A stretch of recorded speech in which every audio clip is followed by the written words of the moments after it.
Бала кезде піскен бауырсақ иісі бұрқырап тұрушы еді. Әжемнің бауырсағы ерекше еді. Тамақты пісіргенде дүниенің бос сөзін сөйлемейтін. Дастарханды сыйлаңдар, асты сынау жаманырым, бисмилля деп жеңдер деп үнемі ескертеді.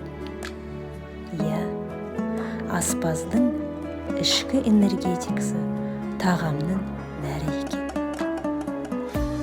Достар, қазақша каналды қолдап, Айгөркем Ерболекова атты менің арнама тіркеліп, қоңыраушаны басып